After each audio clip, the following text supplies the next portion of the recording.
Purihin ang Panginoon, palapakan po natin si Lord. At ngayong umaga ay pinagkalooban niya tayo ng pagkakataon muli na tayo ay magkasama-sama para makinig ng kanyang salita, maglingkod sa kanya at magpuri sa kanya. I remember, meron pong isang, I think, kung kilala niyo si Rick Warren, isa po siyang renowned pastor sa US.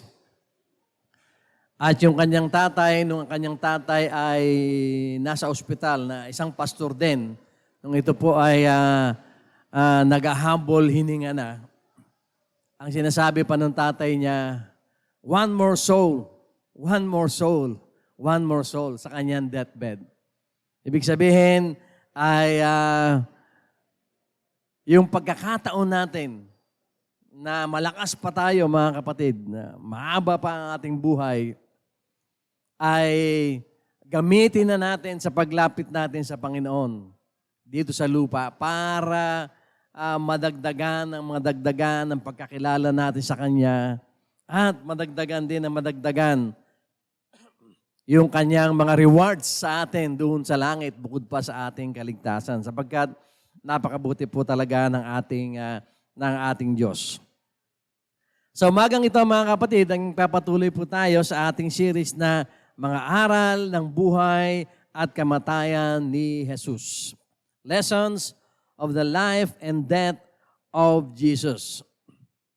Marami po mga kapatid ang mga napapahamak sa mundong ito dahil wala silang matagpuang pag-asa. Siguro nakakita na kayo ng mga tao na walang pag-asa. Marami ang kapag tinanong mo kung saan sila pupunta pagkatapos ng kanilang buhay dito sa mundo, ay magsasabi silang hindi nila tiyak ang pupuntahan nila. Isang kalalagayan na napakahirap para sa isang taong nag-i-exist sa ibabaw ng lupa and yet, hindi mo alam kung saan tutungo ang iyong buhay, lalo na pagkatapos ng buhay dito sa mundo. At marami po mga kapatid ang buo ang kanilang paniniwala na may kasamang pagpakumbaba sa kanilang puso na tiyak na sila ay mapapahamak. Mayroon pong mga taong gano'n na alam na nila, ngayon pa lamang alam na nila na ang punta nila ay sa impyerno. Mayroon pong mga gano'n mga kapatid at mamaya titignan natin kung bakit po. At sila ay naniniwala nga na wala na silang pag-asa. Ito po mga kapatid ay sa dahilang hindi nila naunawaan ang buong katotohanan tungkol sa pagkamatay na ating Panginoong Hesus. Yung mga paniwala nila pagkatapos ng buhay dito dahil marami silang nagawang kasalanan, aminado naman sila, hindi naman nila itinatanggi. Pero with tears in their eyes, sasabihin nila sa inyo kapag tinanong mo siya, kung saan ka pupunta pagkatapos ng buhay na ito, siguro sasabihin nila sa inyo na siguradong ang punta ko ay doon sa dagat-dagatang apoy. It is because hindi nila nga naunawaan ang katotohanan tungkol sa pagkamatay ng ating Panginoon sa krus. Kaya yung pag-unawa po natin sa pagkamatay ng ating Panginoong Jesucristo ay napakalaking pundasyon ng ating pananampalataya. Para sa kanila,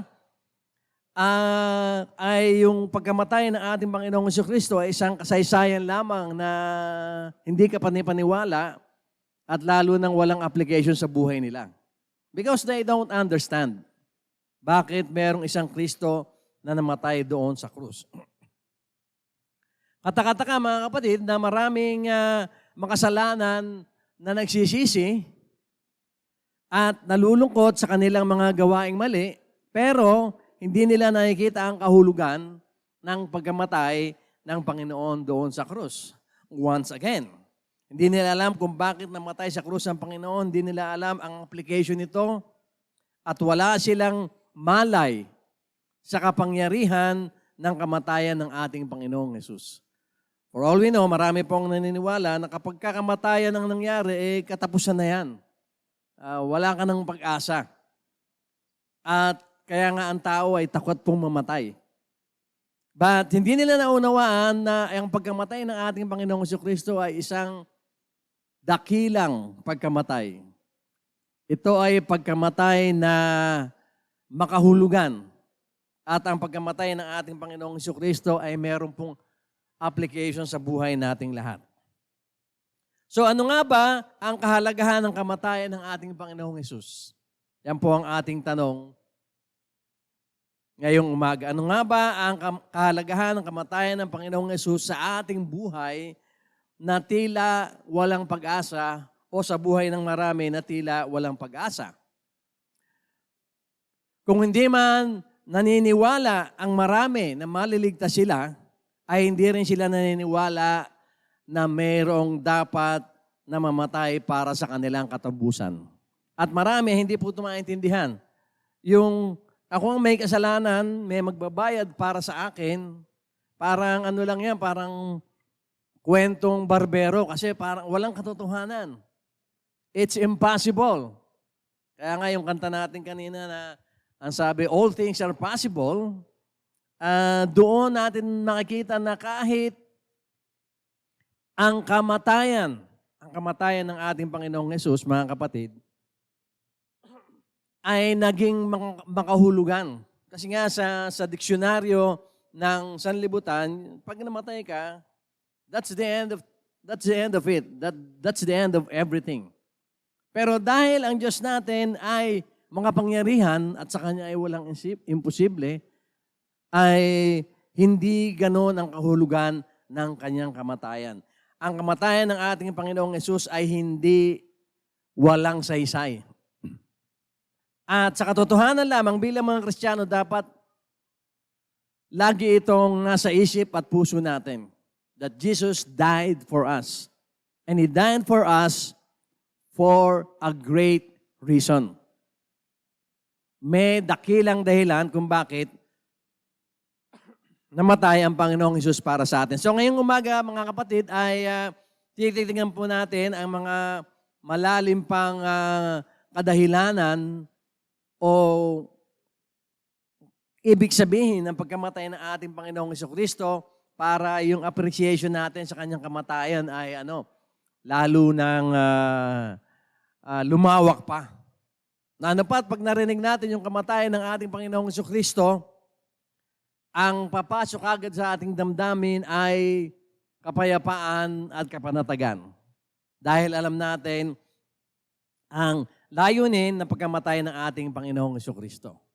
At ang title po ng message natin ngayong umaga, mga kapatid, ay ito, Pinaslang para magtagumpay lamang. Tulad na sinabi ko kanina sa mundong ito, pag pinaslang ka, anong tagumpay meron doon? Pero sa ating Panginoon, He was struck down to win. Siya ay namatay, siya ay pinatay para magtagumpay. Kaya nga mapapalad tayo mga kapatid ngayon nung ang ating Panginoong Jesucristo ay namatay doon sa krus na nakita ng 12 apostol, na nakita ng mga tagasunod at mananampalataya, parang sa kanila, parang dinaganan sila ng langit at lupa. Parang naipit sila. Dahil yung kanilang Panginoon, ang ating Panginoon, nakasama nila for 3 years, nakadao pang palad nila, nakita nila na gumagawa ng himala, ay biglang nawala. Lalo na dahil sa panahon na yon, ay merong pag-asa ang mga Hudyo, yung ibang mga Hudyo, at lahat halos ng mga Hudyo, ang pag-asa nila ay mananatili ang Panginoon sa mundong ito at maglilid siya ng isang digmaan, ng isang revolution para paalisin ang mga Romano sa bansang Israel at ang ating Panginoong Hesus ay magiging hari. Parang siya Redeemer in a way na kayang unawain ng ating mga isip. For example, halimbawa, nakakita ka ng tao na pag hinawakan yung may sakit, gumagaling. Yung bulag ay nakakakita, yung patay ay nabubuhay. Siguro pagdating ng eleksyon, pag tumakbong presidente yon, aba, palagay ko, landslide yon. Gugustuhin natin na maglagay tayo ng leader sa ating bansa o sa buong mundo na mabuti, mapagkawang gawa, tapat, at may kapangyarihan pang magpagaling. At yun po ang expectation ng mga Israelita. Even the apostles at those times, hindi pa siya masyadong malinaw sa kanila. Ano ba itong sinasabi ng Panginoon na siya ay maghahari, na siya ay hari, pero bigla naman siyang namatay doon sa krus.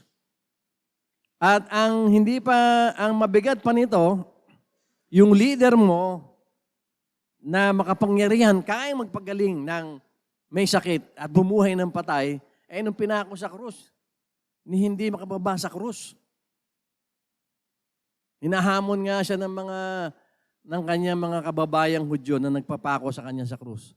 Kung tunay kang hari ng mga hari, bakit hindi ka diyan bumaba sa krus? Sinasabi na, nakita nyo, tama kami, itong taong to ay namumusong, nagkukunwaring Diyos. Ayan ang ebidensya. Nakapako sa krus, hindi man lang makapagsalita.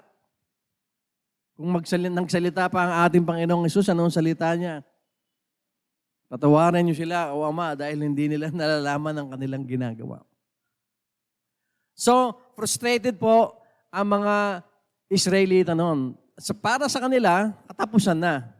Talo na ang ating pananampalataya. Kasalukuyan pa lang nagiging dumadami ang follower ng ating Panginoong Jesucristo, ay natalo na. Parang hindi pa nagsisimula, kasi when our Lord Jesus Christ died on the cross, wala pang church. Wala pang church. So, hindi pa nagsisimula, yung church ay nadurog na sa pagkamatay ng ating Panginoong Jesucristo. Yun po ang understanding nila. Kaya sila ay nalulungkot, natatakot, at sila ay dismayado sa nangyari. Pero sa katotohanan, mga kapatid,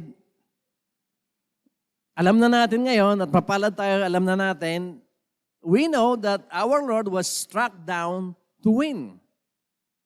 Alam na natin na yung kamatayan niya ay hindi siya doon natapos. Kaya nga when we remember the death of our Lord Jesus Christ, hindi na tayo nalulungkot. Nalulungkot lang tayo dahil mayroong pang mga makasalanan na hindi kinikilala ang ating Panginoon. Na ayaw na mapalibing kasama ng ating Panginoon ang kanilang mga kasalanan. Pero as far as the death of our Lord is concerned, masaya tayo. Kasi alam natin kung hindi siya namatay, hindi tayo matutubos. Kung hindi siya namatay, wala tayong aasahang buhay na walang hanggan.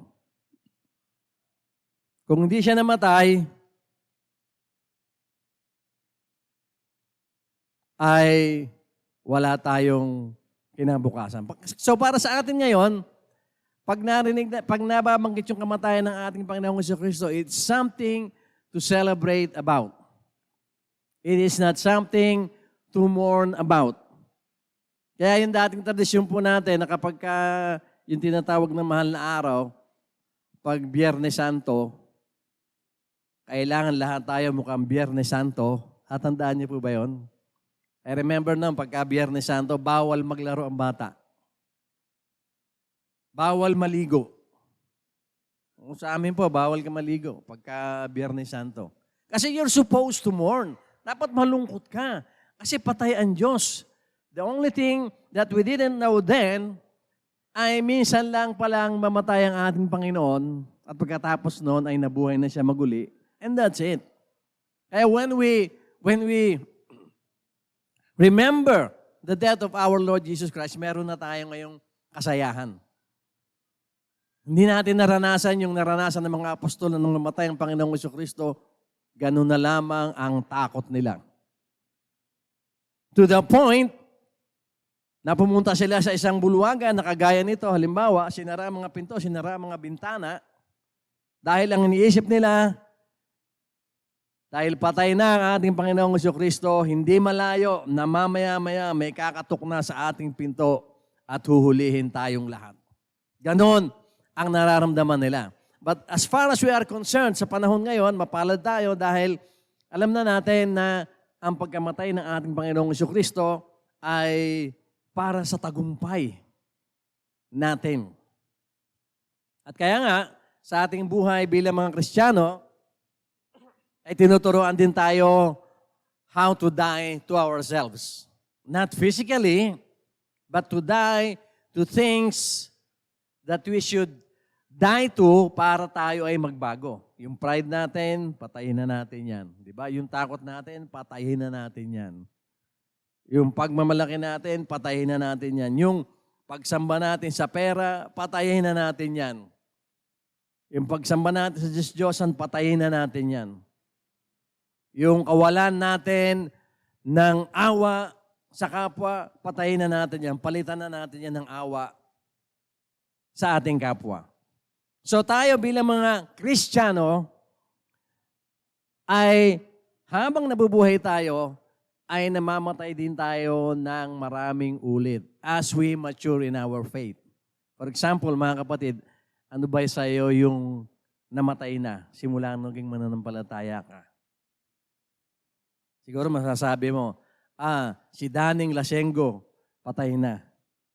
Pero si Daning hindi na naglalasing ay buhay. Di po ba? Yung dating matatakuting pagkatao mo, namatay na. Kaya there is good thing in dying, especially sa pagkamatay ng ating Panginoong Jesucristo. Sabi po sa Roma 5:6-8 ay ganito, mga kapatid, nang wala tayong kakayahang maligtas sa kaparusahan, namatay si Kristo para sa ating mga kasalanan. Sa panahong itinakda ng Diyos, bihira ang taong mag-aalay. Sa panahong itinakda ng Diyos, bihira ang taong mag-aalay ng kanyang buhay para sa isang taong matuwid. Bagamat maaaring merong maglakas loob na magbigay ng kanyang buhay para sa isang mabuting tao. Pero ipinakita ng Diyos sa atin ang kanyang pag-ibig sa ganitong paraan. Kahit noong tayo ay makasalanan pa, namatay si Kristo para sa atin. Dito pa lamang ay nakalatag na yung tagumpay ng kamatayan ng ating Panginoong Hesus. At ngayong umaga ay titignan po natin ang dalawang bagay tungkol sa pagkamatay ng ating Panginoong Jesucristo na dapat po nating maunawaan. Una po, ang pagkamatay ng ating Panginoong Hesus ay tanda ng pag-ibig ng Diyos na ang Diyos lamang ang makakapagbigay. Yung pagkamatay ng ating Panginoong Jesucristo. Tanda ito ng pag-ibig ng Diyos na siya lamang ang makapagbibigay. Sabi po sa mga kapatid sa mga Gawa 4:12 ay ganito, walang sino man sa mundong ito ang makapagliligtas sa atin kundi si Jesus lang. Si Kristo lang ang pwedeng mamatay para maligtas tayo, wala nang iba. Ang Diyos lamang ang makapagbibigay ng ganitong uri ng pag-ibig.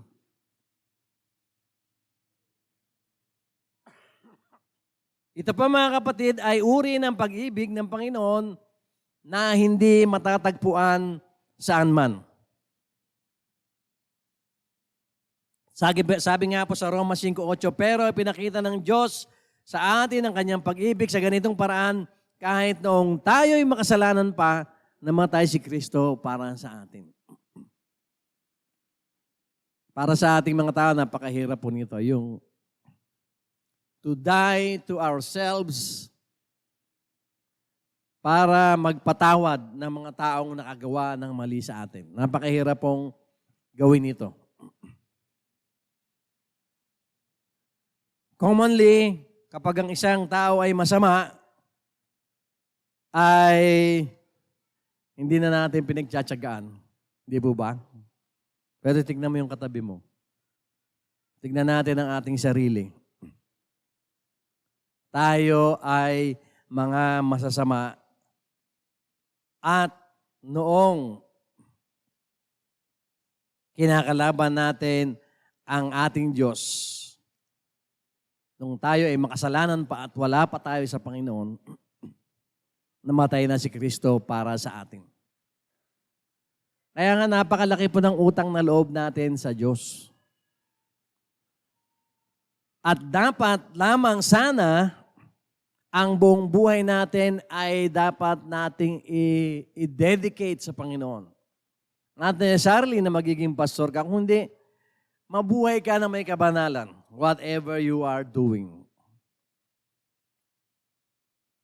Dapat mabuhay ka ng ayon sa pagkamatay sa iyo ng Panginoon. Kaya po tayo mga kapatid, mga Kristiyano, especially if you are involved in a church or in this church, kapag ka meron pong napapansin na merong kapatid tayo na may ginagawa na hindi tama, ay pinapangaralan po natin. Kasi po, ang gusto natin ay yung pagkamatay ng ating Panginoong Jesucristo ay magkaroon ng saysay. Parang, sister, brother, wag mo gawin yan kasi namatay si Kristo para sa iyo. Yan ang sinasabi natin. Huwag kang gumawa ng ganyan, huwag kang magsalita ng ganyan because Jesus Christ died for you. At napakahalaga ng pagkamatay ng Panginoon para sa atin dahil ito ay kaya lamang gawin ng Diyos and we should be honored about that. At dapat magpahalaga tayo sa ating pananampalataya. Sa ating pamumuhay ay may muhay tayo ng naayon sa kalooban ng Diyos, ng may kabanalan because once upon a time, namatay ang Panginoong Hesus para sa atin. At kung titignan natin kung sino ang ating Panginoong Hesus, alam na natin yon. Kung titignan mo yung sarili mo, ikumpara mo sa Diyos, gaano kakaliit.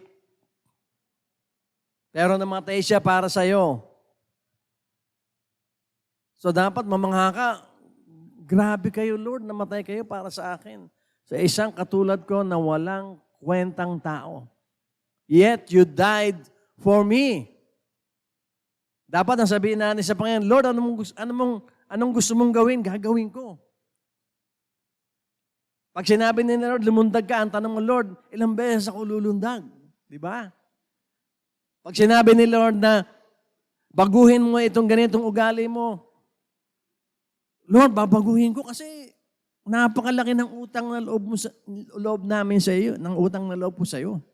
Isipin na lamang na ang Diyos na makapangyarihan sa lahat, na nakakaalam ng lahat ng mga bagay, Diyos na walang pasimula at walang hanggan, Diyos na lumikha ng lahat, namatay para sa iyo,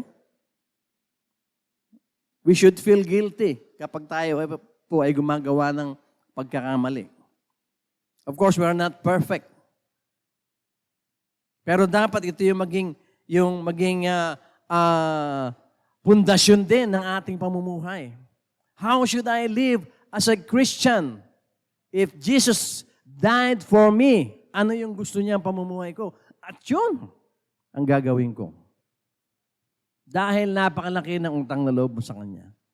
Hindi lang yan, wag muna natin pag-usapan yung pagkamatay ng Panginoon. Yung pagkakalikha pa sa iyo.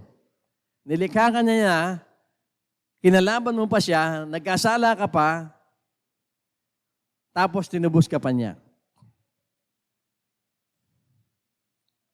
May utang ka kay Lord dahil sa kasalanan mo, wala kang pambayad kay Lord. Sabi ni Lord, ito ang pambayad mo sa akin, ang anak ko na si Kristo. Magpasakop ka sa dugo niya. Yan ang kabayaran ng kasalanan mo. At mawawalan ka na ng utang sa akin. Kaya lalo nang lumalaki yung utang na loob natin sa ating Diyos. Lalo na kapag maaalala natin yung kamatayan niya. Kaya nga inaalala natin ngayon. Ito pong kamatayan ng ating Panginoong Jesucristo ay isang buhay at walang hanggang patotoo ng kadakilaan ng Diyos. Kuminsan po, sumasama loob natin kay Lord, hindi po ba?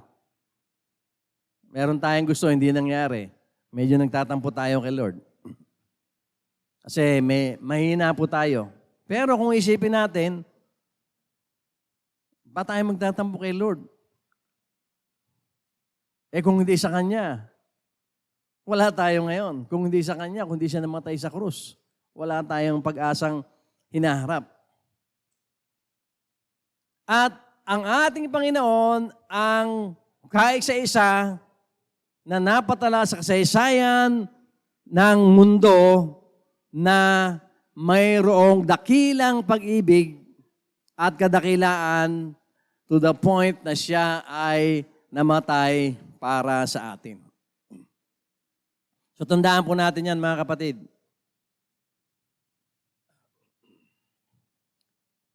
Ang pagkamatay ng ating Panginoong Jesucristo ay tanda ng dakilang pag-ibig sa atin ng Diyos. Kung inibig tayo, anong dapat natin gawin? We should reciprocate. Inibig tayo ng Diyos, ibigin din natin siya. Ganun lamang po yun.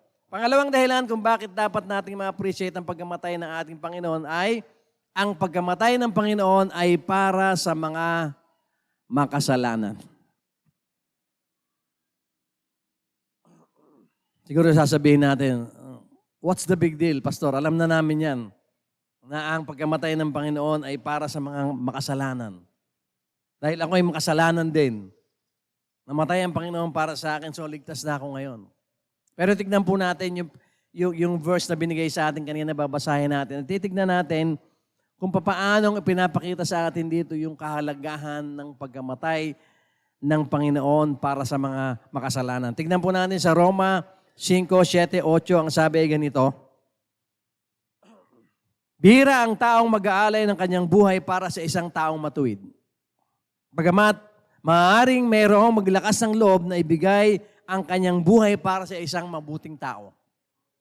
Pero, ipinakita ng Diyos sa atin ang kanyang pag-ibig sa ganitong paraan. Kahit noong tayo'y makasalanan pa, namatay si Kristo para sa atin.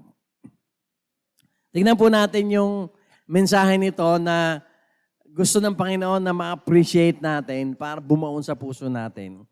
May dalawang tao po na binabanggit dito, yung isang taong matuwid at saka isang taong mabuti.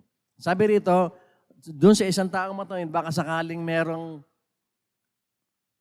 magpakamatay para sa kanya kasi matuwid siya eh. At para siya sa taong mabuti, baka meron ding magbuwis ng buhay niya kasi mabuti siya.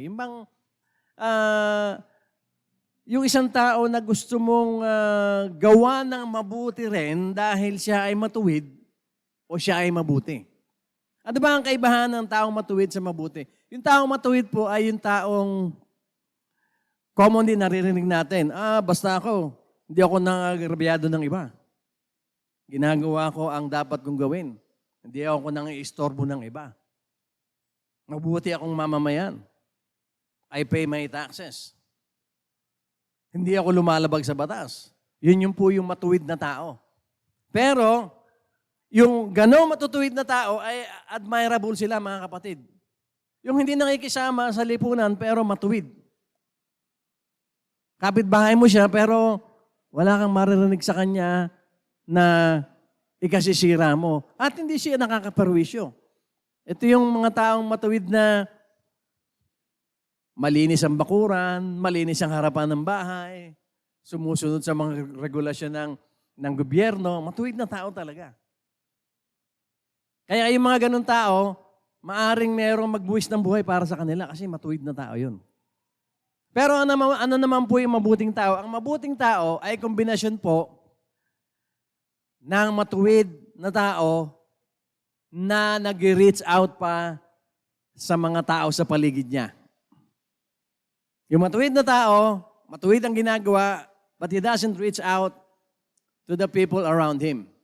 Pero yung mabuting tao, matuwid na siya, nag-reach out pa siya, tumutulong pa siya sa mga tao sa paligid niya.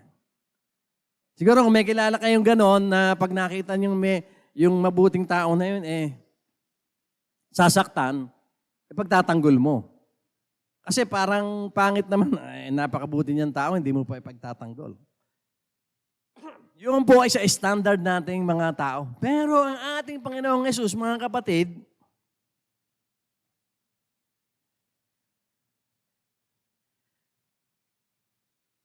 handa siya at nagawa niya ng mamatay para sa mga taong makasalanan. Anong ibig sabihin ng taong makasalanan?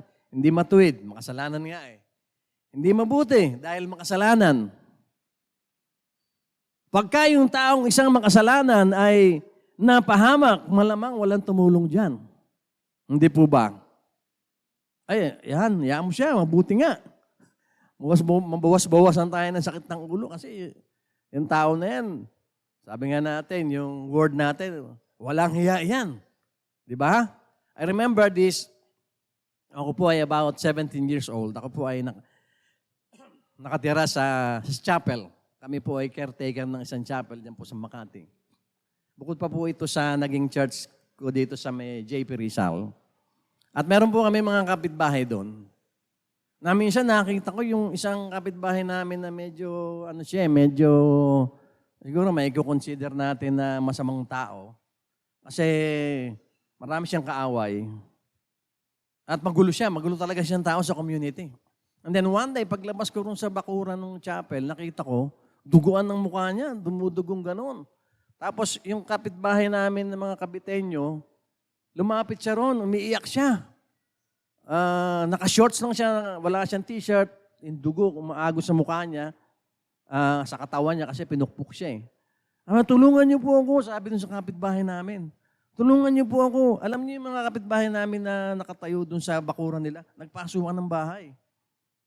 Ako naman sabi ko, anong gagawin ko rito? Baka ako lumapit ito sa akin at sabihin, Mike, tulungan mo ako. Anong gagawin ko? At the age of 17, I don't know what to do with that kind of person. So ang ginawa ko na lang, hindi pa niya ako nakikita, nagtago na ako. Bakit? Kasi masamang tao talaga yun eh. Ganun tayo eh, tayong mga tao. Nature natin yon na hindi natin ibigin yung masamang tao. Hindi ko alam kung ano yung ginawa niyang masama. Kasi mismo kapatid niya yung pumukpok sa ulo niya. Dalawa niyang kapatid ang bumugbog sa kanya. Itong taong ito ay lasenggo, lahat na marunong. Tapos loudmouth. Pagka naglalakad siya, kung magsalita siya, napakalakas talaga. Ganun siya. Parang siga-siga. Ganun ang dating niya. And so, umiiwas po tayo doon. Pero ang ating Panginoong Yesus, nang mamatay siya sa krus, namatay siya para sa mga taong katulad nun. Siguro sasabihin natin, grabe naman pala yung mamang yun. Talagang makasalanan. Dapat lang yun. Pero sa ating Panginoong Jesucristo, sa banal na kasulatan, yung ang kasalanan mo ay maliit at ang kasalanan mo ay malaki. Ang tawag sa iyo ng Bible, makasalanan. Kung si Hitler ay makasalanan, dahil alam natin yung ginawa niya, tayo rin ay makasalanan. Hanggang ngayon, makasalanan pa tayo. Nasa Panginoon na tayo. Kaya lang, compared to the sin of others, pwede nating sabihin, ganito lang naman ang nagagawa kong kasalanan. Si Hitler ay napakarami niyang pinatay na Hudyo eh. Pero sa mata ng Diyos, pare-pareho tayong makasalanan. At kung hindi mamamatay ang ating Panginoong Jesucristo para sa atin, lahat tayo pupunta tayo sa impyerno. Kahit ang kasalanan mo lang ay nangupit ka ng 20 pesos, hindi mo hiningi ng tawad, kasalanan pa rin yan. It's enough to take you to hell. Pero, dahil ang ating Diyos ay hindi lang matuwid, hindi lang mabuti, banal pa sa lahat ng mga banal, at Diyos ng pag-ibig, ay namatay siya para sa ating lahat na makasalanan.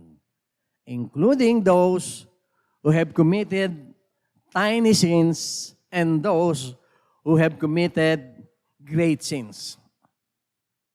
Katulad ng mga nababasa natin sa history ng mga taong talagang sobra ang kasamaan.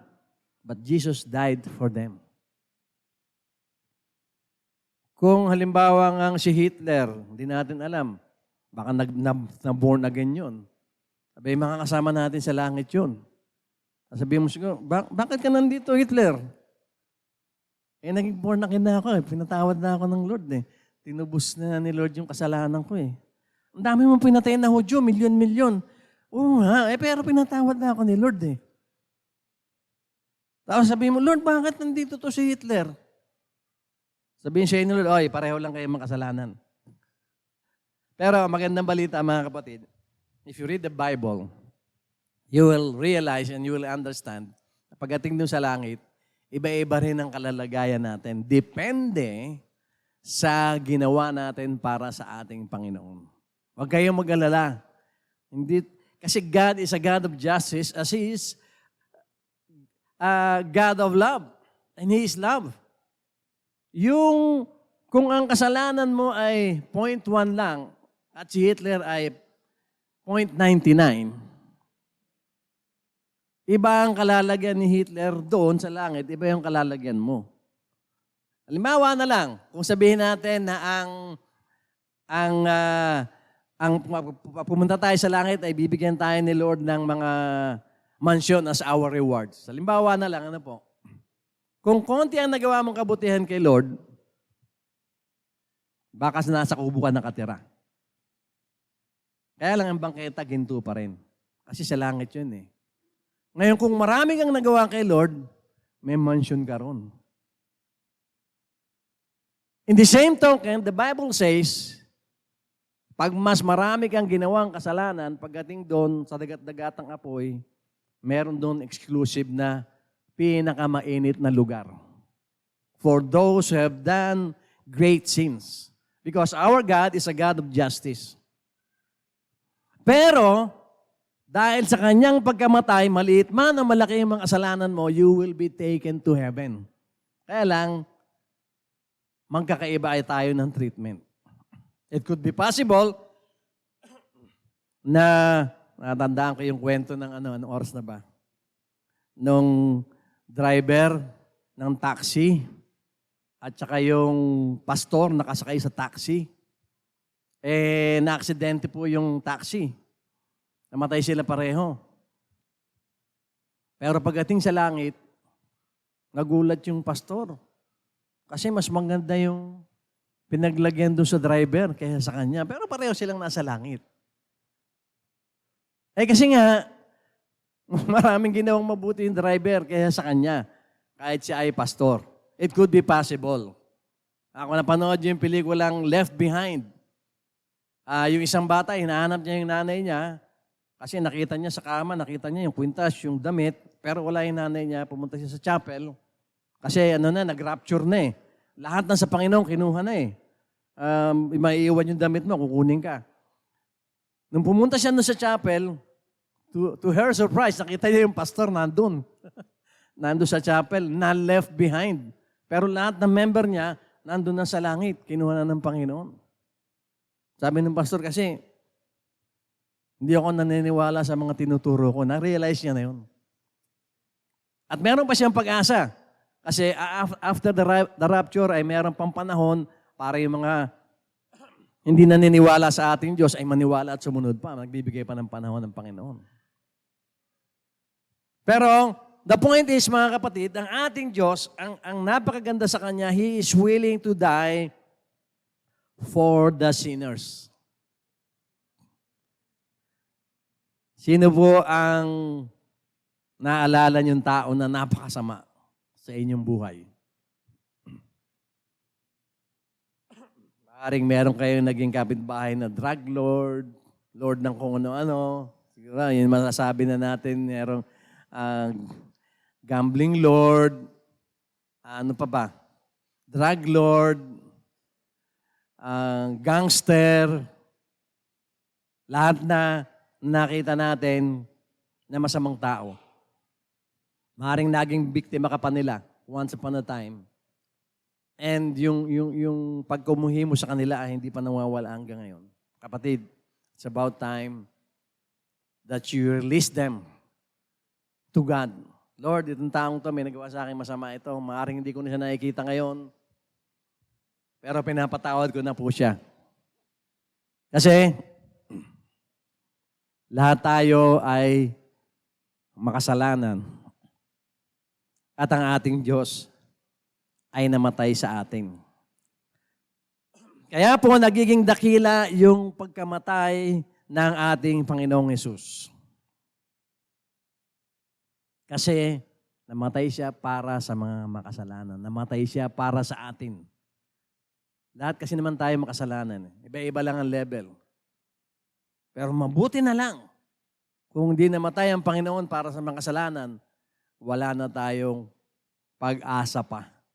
Pero dahil ang ating Panginoong Jesucristo ay namatay para sa mga makasalanan, including us, meron tayong buhay na pag-asa, tunay na pag-asa na inihintay. Alam niyo sa Bible, pag sinabing pag-asa, hindi po 50-50 ang labanan.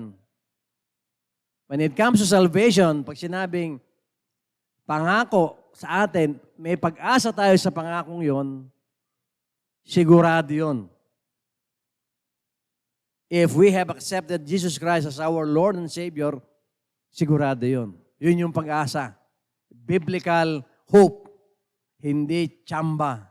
Hindi baka sakali. Kung hindi, tiyak na pag-asa. At nagkakaroon ng tiyak na pag-asa ang mga sumasampalataya sa ating Panginoon. Namatay ang ating Panginoon Jesucristo, mahigit 2,000 years ago na, hindi pa tayo pinapanganak.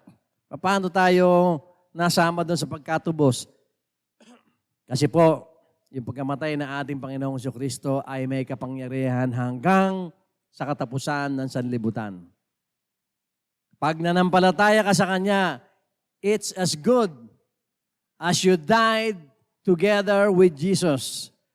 It's as good as your sin have been nailed to the cross with Jesus. It's as good that your sins and your old self have been buried with Jesus. Kahit nangyari yun 2,000 years ago na. At paano yung mga tao sa Old Testament? Yung mga nagtiwala sa Diyos sa panahon noon nang mamatay ang ating Panginoong Jesucristo, lahat yun ay natubos na rin. Ganon ang kapangyarihan ng kamatayan ng ating Panginoong Hesus. Meron siyang retroactive effect. Yung kapangyarihan niya ay bumabalik sa nakaraan para sa katubusan ng sa Kanya ay sa mga sumampalataya sa Diyos Ama. At ganon din naman, nasasakop nito ang mga hindi pa ipinanganak nung siya ay namatay sa krus, including us. Naisip na ba natin, mga kapatid? Mag-isip tayo sandali, mga kapatid. Serious na tanong ito. Saan ka kaya pupunta kung hindi namatay si Kristo para sa iyo? Be honest with yourself. Alam na natin kung saan tayo pupunta kung hindi namatay si Kristo para sa atin. Therefore, ang ating Panginoon ay pinaslang talaga para magtagumpay lamang. He was struck down to win. To win us to Himself. To win us back to Himself and take us to His kingdom. Grabe po mga kapatid, ang pagkamatay ng ating Panginoong Hesus. Kaya, wag po natin kalilimutan mga kapatid na sa buong buhay natin ay wag natin kaliligtaan ang kahalagahan mga kapatid ng kapangyarihan ng pagkamatay ng ating Panginoon. Mahigit 2,000 taon na nakakaraan. Huwag natin kalilimutan na tanda ito ng isang uri ng pag-ibig na ang Diyos lamang ang makapagbibigay sa pamamagitan ng ating Panginoong Jesucristo. Dito pag naisip mo to, parang exclusive ka eh. Ganon ako ka-importante kay Lord. Exclusive ako sa Kanya. Nang tanggapin ko siya as my Lord and Savior, naligtas ako dahil sa Kanyang kamatayan. Tandaan po natin, namatay ang Panginoon para sa mga makasalanan at ito ay isang sakripisyo na ang Panginoon lamang ang makagagawa. Although, the Word is teaching us, mga kapatid, na matuto tayong mamatay sa ating sarili. Not physically, but spiritually. paanong namatay ang ating Panginoong Hesus doon sa krus. Physically and spiritually. Tayo naman, mamatay din tayo physically. But as we live in this world, God is expecting us to also die to ourselves. Dahil yung kamatayan niya ay napakadakilang kamatayan at ang kamatayan niya ay mabuti ang bunga. So every time we die to ourselves, to every issues in our lives, umaalingaw-ngaw ang tagumpay ng kamatayan ng ating Panginoong Hesus. Kaya sikapin po natin, mga kapatid, sa tulong ng Panginoon mismo, na mag-reflect ang kamatayan ng Diyos sa ating buhay. Yung bang nabubuhay ka, na nakikita ng tao, kaya ganyan yan, namatay si Kristo para sa Kanya. We should live in the truth that our Lord Jesus Christ died for us. So kung namatay ang Panginoon para sa atin, gawin natin ang matuwid, gawin natin ang mabuti, gawin natin ang mga bagay na may kabanalan. Hindi po tayo malulugi, I promise you mga kapatid, sa mundong ito. Sabi nung iba, yung pagpapakabuti at pagiging mabait, may narinig na ako nagsabi niyan katangahan yan. Hindi po katangahan yan, mga kapatid. Dahil yan ay bunga ng pagkamatay sa atin ng ating Panginoong Hesukristo. Kailangan mabuhay tayo ng ayon sa pagkamatay ng ating Panginoong Hesukristo. At if we have been saved, if we have been redeemed, we should live our lives like redeemed people. Nawa, sa ating lahat dito ngayon, maski yung mga kapatid natin na wala dito ngayon, nawa, may nakakapagsabi sa atin na, kaya pala, kasi born again pala yung kapitbahay natin. Pagka gano'n, ang ibig sabihin nun, namatay pala si Kristo para sa tao na yun, kaya pala ganyan ang ugali niyan. Maganda. Kaya pala, matulungin yan. Kasi mana yan kay Jesus na tinulungan ang mga sumampalataya sa Kanya na magkaroon ng buhay ng walang hanggan sa pamamagitan ng kamatayan. Alam niyo, when we help others, ano po ang ginagawa natin? Sakripisyo po yun. Di po ba? If you help others with your time, with your effort, yung time mo na wala, yung effort mo na ibigay mo sa kanila, pero may nangyaring maganda. Hindi po ba? Kagaya ng ating Panginoong Hesus, namatay siya sa krus.